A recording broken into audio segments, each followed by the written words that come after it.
जानते हैं सर, नुपुर शर्मा का वो एग्जैक्ट बयान क्या है जिस बयान के बाद देश ही नहीं पूरे वैश्विक राजनीतिक जगत में भूचाल आ गया।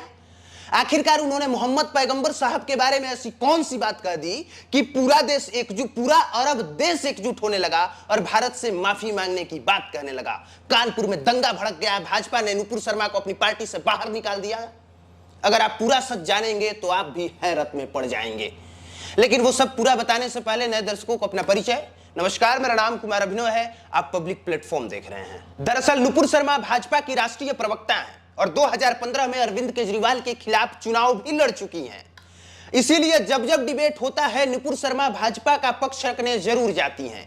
वही हुआ था 26 मई को टाइम्स नाउ के एक न्यूज चैनल पर, जिस पर इस बात पर डिबेट हो रहा था कि वाराणसी में ज्ञानवापी मस्जिद में जो ढांचा निकला है वो फव्वारा है या शिवलिंग। दूसरी तरफ एक मौलाना साहब थे जो बार बार शिवलिंग को फव्वारा फव्वारा कह के नुपुर शर्मा को चिढ़ाने की कोशिश कर रहे थे और वो कामयाब भी हो गए। नुपुर शर्मा चिढ़ गई और इसी बहस के दरमियान नुपुर शर्मा ने कहा कि जिस तरह से तुम शिवलिंग का मजाक उड़ा रहे हो उसी तरह से मैं भी मजाक उड़ाऊं क्या? मैं भी उड़ने वाला घोड़ा, उड़ने वाला तोता, पृथ्वी समतल है। कौन था जी वो? कौन था जिसने 6 साल की लड़की से शादी किया और 9 साल में जाके सेक्स किया?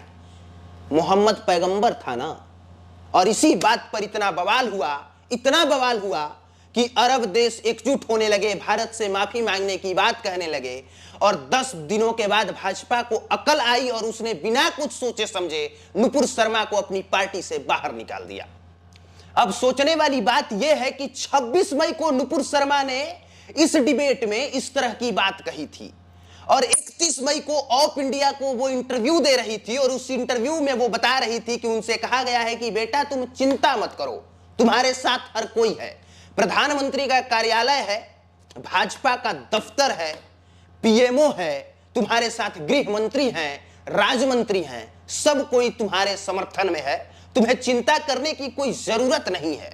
और इसी बीच कानपुर में दंगा भड़कता है, दंगा हिंदू मुसलमानों के बीच। एफआईआर के अनुसार दंगा भड़कने का कारण भी नुपुर शर्मा ही थी, क्योंकि नुपुर शर्मा ने डिबेट में 9 साल, 6 साल, रेप, सेक्स जैसी बात मोहम्मद पैगंबर के बारे में उन्होंने कहा था, जिसके विरोध में कुछ असामाजिक तत्व के लोग सड़कों पे उतर गए और उन्होंने कहा कि ये पूरा दुकान, पूरा बाजार बंद होना चाहिए। जबरदस्ती बंद कराने लग गए।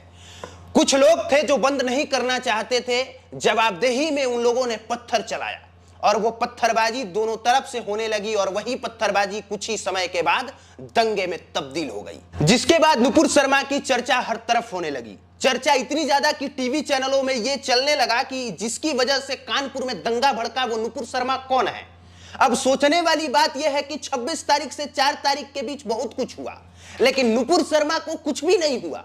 लेकिन जैसे ही मुट्ठी भर का एक देश कतर भारत के विरोध में आया और उसने कहा कि भारत को इस बात के लिए माफी मांगनी चाहिए क्योंकि नुपुर शर्मा ने जो डिबेट में कहा है उससे मुस्लिमों के खिलाफ गलत संदेश जा रहा है, इससे दंगा भड़क सकता है, स्थितियां बिगड़ सकती हैं। और जैसे ही कतर ने यह कहा, अरब के अन्य देश भी कतर के समर्थन में आए, भारत की निंदा करने लगे। इसके बाद भाजपा इतनी दबाव में आई या यूं कहे कि डर गई कि नुपुर शर्मा को बिना कुछ सोचे समझे एक झटके में जो पीएमओ कार्यालय, प्रधानमंत्री कार्यालय और जो दफ्तर अभी कह रहा था कि बेटा तुम चिंता मत करो हम तुम्हारे साथ हैं, उसने एक झटके में नुपुर शर्मा को बाहर का रास्ता दिखा दिया।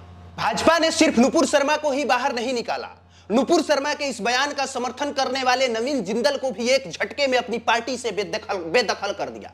मैं पूछना चाहता हूं भाजपा से कि अगर सच में नुपुर शर्मा के द्वारा दिया गया बयान इतना ही बुरा लग रहा है या लग रहा था तो 10 दिनों तक भाजपा हाथ पर हाथ धरे क्यों बैठी थी? क्या इंतजार कर रही थी कि अरब के देश एकजुट हो गए, भारत की निंदा करेंगे और जब पूरी जग हसाई हो जाएगी तब हम नुपुर शर्मा को बाहर करेंगे?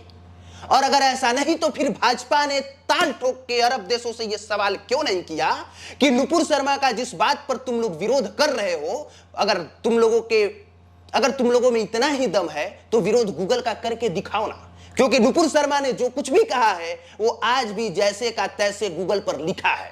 और आप जैसे ही सर्च कीजिएगा मोहम्मद पैगंबर ऐसा 9 वर्ष 6 वर्ष, वही कहानी उभर के सामने आएगी जो नुपुर शर्मा ने कहा है। मैं बहुत कुरान नहीं पढ़ा, बहुत क्या बिल्कुल नहीं पढ़ा, मैं नहीं जानता कि मोहम्मद पैगंबर की कहानी क्या है, लेकिन जब भी जानना होगा हम गूगल ही सर्च करेंगे और जब गूगल पर सर्च करेंगे तब यही कहानी निकल के सामने आएगी जो नुपुर शर्मा ने कहा है। बाकी यही वो कहानी है और यही वो बयान है जिस पर यह विवाद मचा है। बाकी पूरी कहानी और पूरा विवाद जानने के बाद आप खुद तय कीजिए कौन कितना सही है, कौन कितना गलत है। देखने के लिए धन्यवाद।